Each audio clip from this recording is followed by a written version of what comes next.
Hello students, today we are going to start our next chapter of Moments book, that is Weathering the Storm in Arsama, and this chapter is written by Harsh Maninder, who is a writer and a social worker also. So this story, you can see the title of the story, Weathering the Storm in Arsama. So this story gives an account of the storm that hit the coastal town of Arsama in Odisha state in the year 1999. So in this chapter we are going to read a story about a young boy whose name is Prashant, and he faced the fury of the storm and reached his village. So the details of how he worked hard to help the villagers overcome the devastation caused by the storm inspire us to have courage and a positive approach towards life. So ये जो आपका जो chapter है ये एक young boy प्रशांत के ऊपर है, जो किस तरह से जो स्ट्रॉम होता है, जो तूफ़ान उसकी सामने आता है, तो कैसे वो उसको बेयर करता है, कैसे वो अपने गांव में पहुंचता है, क्या क्या वो हार्ड वर्क करता है अपने गांव वालों की, वो किस तरह मदद करता है, और किस तरह ये कहानी हमें ये दिखाती है कि हमें ऐसे टाइम में टूटना नहीं चाहिए बल्कि साहस रखना चाहिए और एक पॉजिटिव एटीट्यूड हमारे पास होना चाहिए. तो वो सब कुछ हम इस चैप्टर के थ्रू पढ़ेंगे. So with this background let's begin this chapter. On 27 October 1999, 7 years after his mother's death, Prashant had gone to the block headquarters of Arsama, a small town in coastal Odisha, some 18 kilometers from his village, to spend the day with a friend. So here the writer is telling that Prashant was a native of a village in the coastal state of Odisha.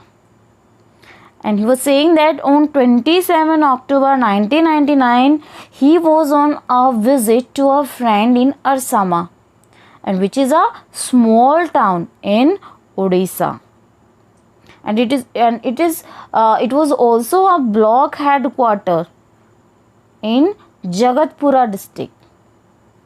And his village was at a distance of 18 kilometers from Arsama.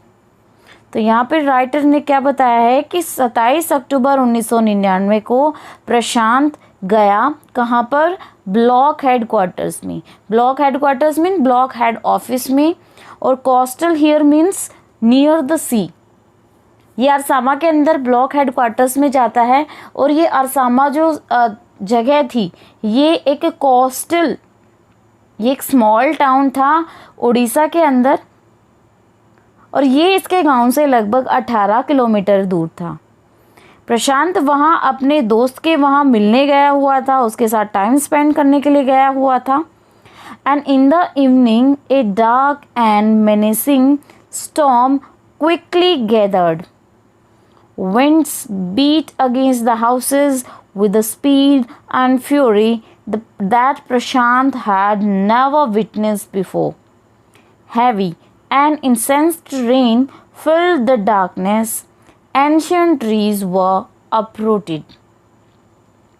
तो वहाँ बताते हैं कि उस दिन क्या होता है कि शाम को एक बहुत ही भयंकर तूफान आता है. मिनेसिंग मीन्स थ्रेटनिंग, मीन्स बहुत ही ज़्यादा डेंजरस, बहुत ही ज़्यादा भयानक. वहाँ पर शाम के टाइम तूफान आता है. Furious wind accompanied by continuous rain lashed the place. वहाँ पर हवाएं इतनी ज़ोर से चल रही थी, इतनी स्पीड से वहाँ हवा चल रही थी, जैसे कि वो भी अपनी फ्यूरियस जो वो अपना जो एंगर है वो दिखा रही हो. That Prashant had never witness before. और प्रशांत ने इस तरह का सीन अपनी लाइफ में पहले कभी नहीं देखा था, पहले कभी उसने ऐसा एक्सपीरियंस नहीं किया था. Heavy and incessant rain, incessant mean continuous, वहाँ पर भारी और लगातार बारिश हो रही थी, जिससे क्या हो रहा था, फिल्ड द डार्कनेस, अंधेरा और भी ज़्यादा बढ़ता जा रहा था। And ancient trees were uprooted, यहाँ तक कि वहाँ जितने भी पुराने पेड़ थे वो सारे उखड़ गए थे। अपरूट मीन्स रूट आउट, उखड़ जाना। तो ऐसा सीन प्रशांत ने अपनी लाइफ में पहले कभी नहीं देखा था कि इतना भयानक तूफान वहाँ अरसामा में आया हुआ था। पुराने पेड़ उखड़ गए थे और वो क्रैश टू द अर्थ, वो ज़मीन पर गिर रहे थे, उनके घरों पर गिर रहे थे। So screams rent the air as people and houses were swiftly washed away. तो पूरा जो एटमॉस्फेयर था वो लोगों की चीखों से भर गया था, क्योंकि वहाँ लोग चीख रहे थे, क्योंकि जो पुराने पेड़ थे वो टूट टूट कर उनके घरों पर गिर रहे थे, जिसके कारण लोग चीख रहे थे, चिल्ला रहे थे। The angry water swirled into his friend's house neck deep। ऐसा लग रहा था जैसे पानी भी अपना गुस्सा निकाल रहा है, और वो भी एंगर से उसके फ्रेंड के घर में घुस गया था। वो विल्ड का मतलब होता है जब हम ऐसे जो विल्स चक्कर लगाना, स्विल मीन्स विल्स मीन्स चक्कर लगाना, चक्कर लगा रहा था ऐसे ऐसे करके, वो उसके फ्रेंड के घर में घुस गया था। नेक डीप, पानी गर्दन तक गहरा था। The building was of brick and mortar and was strong enough to survive the devastation of a wind's velocity of 350 km/h। अब यहाँ पर बताया गया है कि जो प्रशांत का जो घर था, उसके दोस्त का जो घर था, वो ब्रिक से बना हुआ था। मोर्टर मीन्स प्लास्टर से बना हुआ था। और ये जो डिवास्टेशन, जो सुपर साइक्लोन वहाँ पर जो डिस्ट्रक्शन जो कर रहा था, वो उसको सहने में, जितनी तेज़ी से वहाँ पर हवा चल रही थी 350 km/h की स्पीड से, तो ये इतना तो स्ट्रॉन्ग था, इतना तो ये जो है एबल था to resist strong winds which blew at a speed of 350 km/h, because his house was a pucca house. उसका घर कैसा था? पक्का था।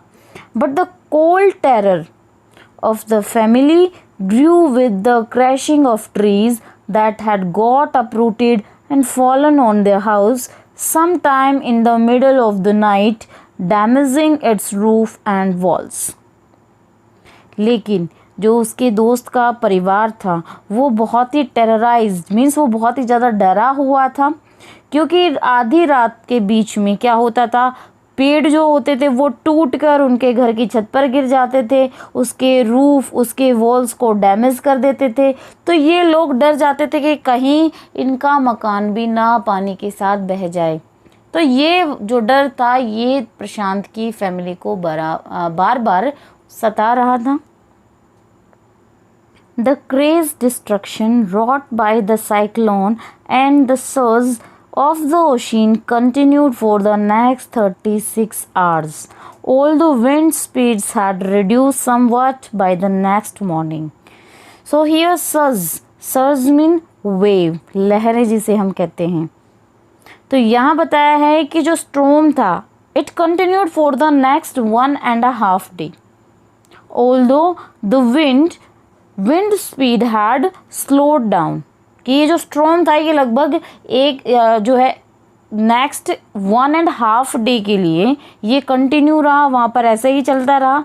लेकिन अगर हम विंड की बात करें, अगर हम विंड की स्पीड की बात करें तो वो कम हो गई थी। To escape the waters rising in the house, Prashant and his friends family had taken refuge on the roof. Refuge mean shelter, शरण।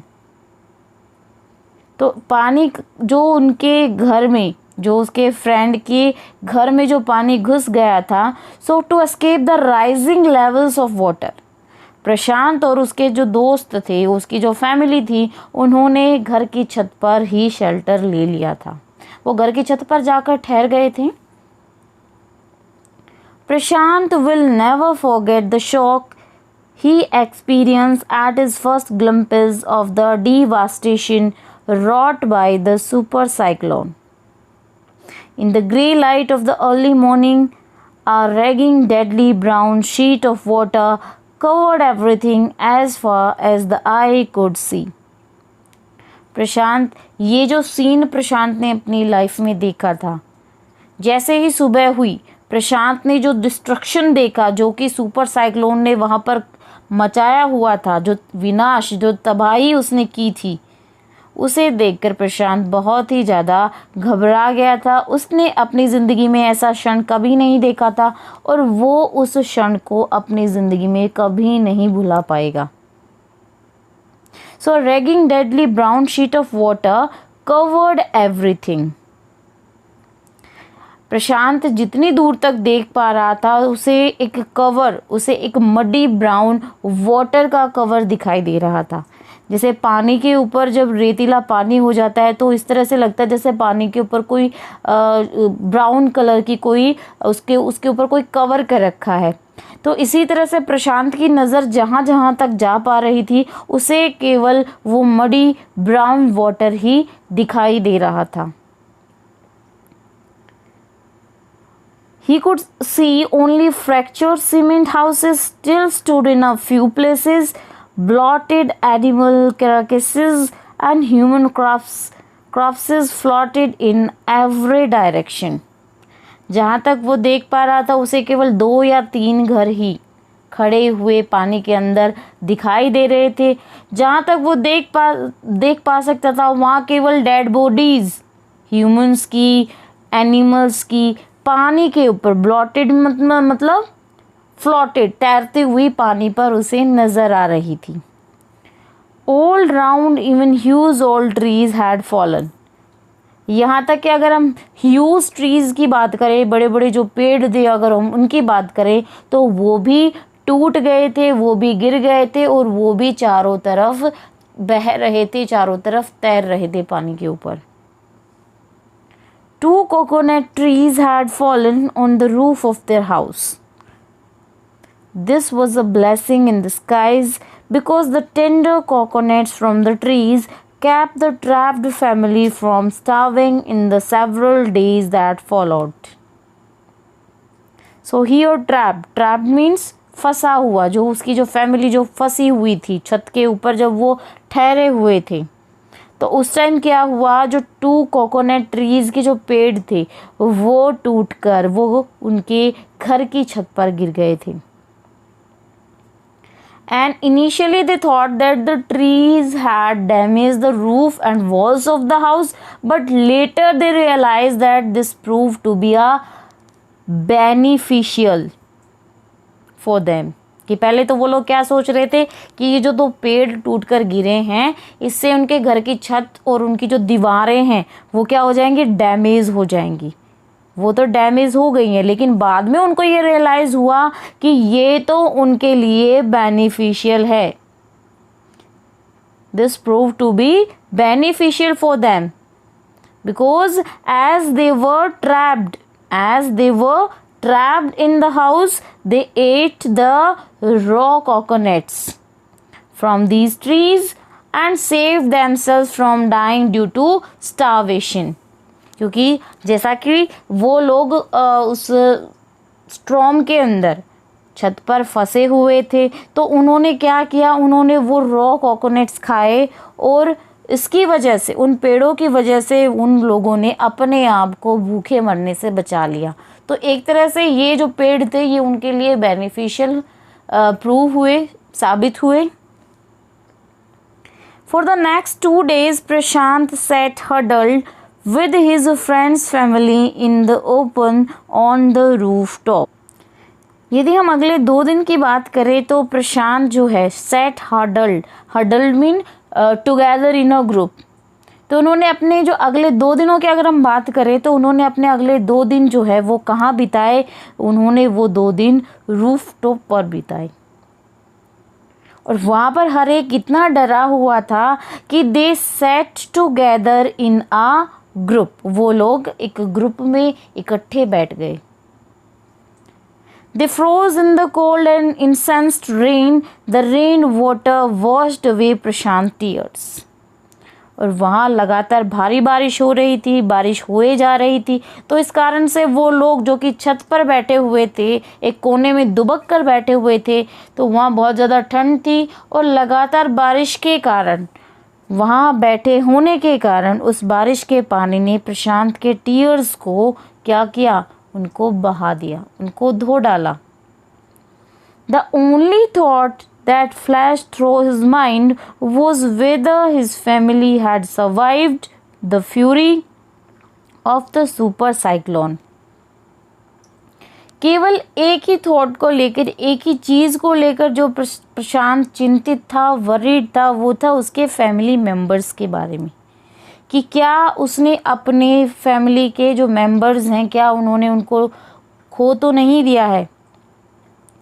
और ये जो दुख था अपने परिवार वालों से अलग होने का, ये दुख प्रशांत को रह रहकर सता रहा था। और ये क्या सोचे जा रहा था, was he to be bereaved once again? bereaved here means suffering from grief। कि ये जो बातें थी जो उसके माइंड में चल रही थी, कि क्या वो अपने परिवार वालों से मिल पाएगा, क्या उसके परिवार वाले सुरक्षित होंगे, क्या ये दुख उसको कितने दिन तक, क्या वो अपने परिवार वालों से मिल पाएगा या नहीं मिल पाएगा, क्या उसे ये सफरिंग्स और देखनी पड़ेंगी, क्या ये जो उसकी जो मिजरेबल लाइफ है, क्या ये ऐसे ही रहेगी, क्या ये यहाँ से निकल पाएगा या नहीं निकल पाएगा। ये जो थॉट है ये प्रशांत को बार बार वरीड कर रहा था, उसे बार बार चिंतित किए जा रहा था। सो 2 days later which seemed to Prashant like 2 years। जब हमें कोई चीज़ अच्छी लगती है, हम उसके साथ टाइम स्पेंड करना चाहते हैं, तो हमें क्या लगता है कि हमारे लिए वो 2 मिनट क्या होते हैं, वो 2 मिनट हमें 2 सेकंड के जितने लगते हैं। लेकिन जिस चीज़ से हम बचना चाहते हैं, जिनके साथ हम रहना ही पसंद नहीं करते हैं, तो उनके साथ बिताए गए 2 मिनट भी हमें 2 घंटे के जितने लगते हैं। And it's the reality of life, और ये फैक्ट है। तो 2 days later which seemed to Prashant like 2 years, कि जो अगले जो बाद के जो 2 दिन थे वो प्रशांत को कितना उसको वो टाइम लगा, उसे वो 2 सालों के जितना टाइम लगा, कि वो टाइम उससे स्पेंड ही नहीं हो पा रहा था, वो उस टाइम को भूल ही नहीं पा रहा था। उसे ये लग रहा था पता नहीं ये 2 दिन कब बीतेंगे। So the rain ceased means stopped. The rain water slowly began to recede means reduce, कि जो बारिश थी वो 2 दिन के बाद बंद हो गई। और प्रशांत को ऐसा लगा कि जो 2 दिनों का जो टाइम था ये इतना लंबा था जितना कि एक 2 साल जितना जो टाइम होता है, ये उतना लंबा उसे लग रहा था। सो इसका मतलब ये है कि it shows that it was very difficult for him to pass the time. और इसका मतलब ये है कि उसे ये टाइम पास करना उसे बहुत ही ज़्यादा डिफ़िकल्ट लग रहा था। As the worry about his family's well being, क्योंकि उसे रह रहकर अपने परिवार वालों की सेफ्टी, कि भाई क्या वो सेफ़ हैं या नहीं हैं, क्या उसने अपने परिवार वालों को खो तो नहीं दिया है। तो ये चिंता बार बार उसे खाए जा रही थी, जिसके कारण प्रशांत को अगले जो 2 दिन थे वो टाइम उसे 2 साल जितना लगा। Prashant was determined to seek out his family without further delay. जैसे ही पानी का जो लेवल था वो कम होने लगा, जैसे जैसे पानी कम होने लगा धीरे धीरे, तो प्रशांत वॉज डिटरमाइंड, प्रशांत बिल्कुल डिटरमाइंड था कि अब मुझे अपने परिवार वालों को बिना कोई देरी किए ढूंढने के लिए निकल जाना चाहिए। But the situation was still dangerous, लेकिन वहाँ पर जो हालात थे वो अभी भी नॉर्मल नहीं हुए थे, स्थिति अभी भी वहाँ पर डेंजरस थी। So his friends family pleaded with Prashant to stay back a little while longer. So Prashant के दोस्त के परिवार ने, उसकी फैमिली ने प्रशांत से रिक्वेस्ट की। प्लीडेड मीन्स रिक्वेस्ट करना, रिक्वेस्टेड, कि भाई वो थोड़ी देर के लिए और वहाँ रुक जाए, क्योंकि अभी भी बाहर बहुत ज़्यादा खतरा है। But Prashant knew he had to go, लेकिन प्रशांत को ये पता था कि उसे जाना है और अब वो बिल्कुल भी देरी नहीं कर सकता। He equipped himself with a long sturdy stick and then started on his 18-kilometer expedition. Expedition means journey. Back to his village through the swollen flood waters. यहाँ पे स्टर्डी मीन्स एक बहुत ही मजबूत सी स्टिक, कि प्रशांत ने क्या किया कि प्रशांत ने एक लंबी सी स्टिक ली और उस स्टिक की मदद से प्रशांत ने अपनी जो 18 किलोमीटर की जो जर्नी थी वो उसने स्टार्ट की।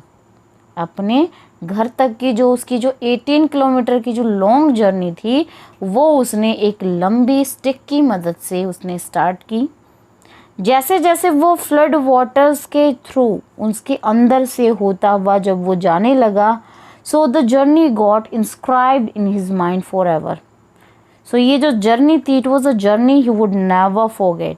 तो इस टाइप की ये जो जर्नी थी इसे प्रशांत कभी भी नहीं भुला पाएगा, ये उसके माइंड में हमेशा रहेगी। He constantly had to use a stick to locate the road to determine. उसे बार बार अपनी लगातार जो है अपनी स्टिक का यूज़ करना था कि ये देखने के लिए कि क्या वो सही रास्ते पर जा रहा है, क्या पानी जो है विद वाटर वॉज शैलोअर, क्या पानी कम है, कहीं मड तो नहीं है, कहीं वो गलत रास्ते पर तो नहीं जा रहा है। इस काम में उसकी मदद किसने की? उस लॉन्ग स्टिक ने। At places it was waist deep and progress was slow, and at several points he lost the road and had to swim. After some distance he was relieved to find two friends of his uncle who were also returning to their village. They decided to move ahead together.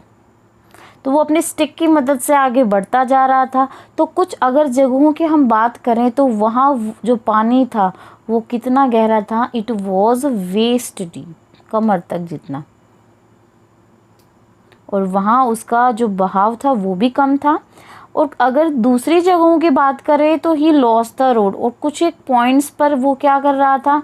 He lost the road, he lost the track of the road, और वहाँ पर उसे तैर कर जाना पड़ा। ही had to swim, उसे तैर कर वहाँ जाना पड़ा क्योंकि वो to save himself for drowning, अपने आप को डूबने से बचाने के लिए, क्योंकि पानी वहाँ बहुत ज़्यादा गहरा था।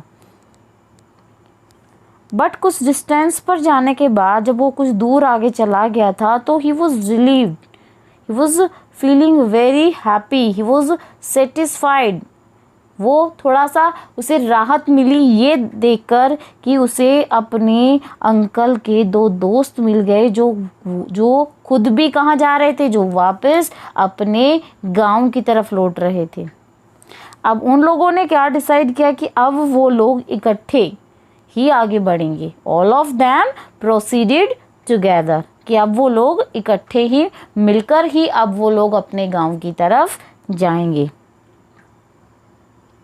As they waded through the waters, the scenes they witnessed grew more and more macabre. Macabre means horrible and waded means swam, तैर कर जाना। कि जैसे ये जो ग्रुप है ये आगे बढ़ा तो उन्हें क्या मिला? उन्हें बहुत ही ज़्यादा भयानक सीन उन लोगों के सामने था। सिचुएशन वहाँ पर इतनी भयानक थी, इतना वहाँ का सीन, वहाँ का नज़ारा इतना ख़तरनाक था। They had to push away many human bodies, men, women, children and carcasses of dogs, goats and cattle that the current swept against them as they moved ahead. Situation वहाँ बहुत ज़्यादा हॉरिबल था, सीन वहाँ बहुत ज़्यादा भयानक थे, और उन लोगों को क्या करना पड़ा? They had to push dead bodies, जितनी भी डेड बॉडीज़ थी, अब वो चाहे मैन, विमेन या फिर अगर एनिमल्स की बात करें हम, तो उन लोगों को क्या करना पड़ा? उन्हें वो डेड बॉडीज़ पीछे की तरफ धकेलनी पड़ी, वो उन्हें अपने रास्ते से हटानी पड़ी जब वो आगे बढ़ने लगे। And in every village that they passed, they could barely see a house standing. Barely means hardly, मुश्किल से। कि जैसे जैसे वो गांव को पार करते जा रहे थे, उन्हें कहीं भी, जहाँ हम हर एक गांव की बात करें तो जिस जिस गांव से होते वो जा रहे थे, तो उन्हें मुश्किल से कोई एक आधा घर उनको खड़ा हुआ दिखाई दिया, बाकी सारे पानी के साथ बह गए थे। सो सीन वहाँ बहुत ज़्यादा हॉरिबल था। प्रशांत now wept out loud and long. He was sure that his family could not have survived this catastrophe. Catastrophe means a disaster.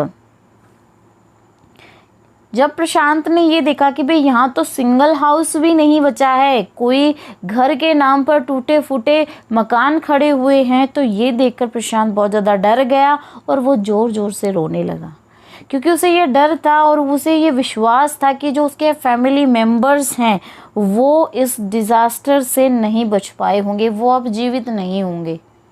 तो ये बातें उसके माइंड को परेशान कर रही थी और ये सीन देखकर प्रशांत डर गया था और उसे अपनी फैमिली की, अपने परिवार वालों की चिंता हो रही थी। इसीलिए वो ज़ोर ज़ोर से रोए जा रहा था। तो अब आगे क्या होता है कि क्या प्रशांत को उसके फैमिली वाले मिलते हैं, क्या वो अपने गांव में पहुंच पाता है या नहीं पहुंच पाता है, वो हम इसके सेकंड पार्ट में पढ़ेंगे। So beta, keep learning and keep practicing at your home, and if you have any doubt you can comment me in comment section. So bye and have a nice day.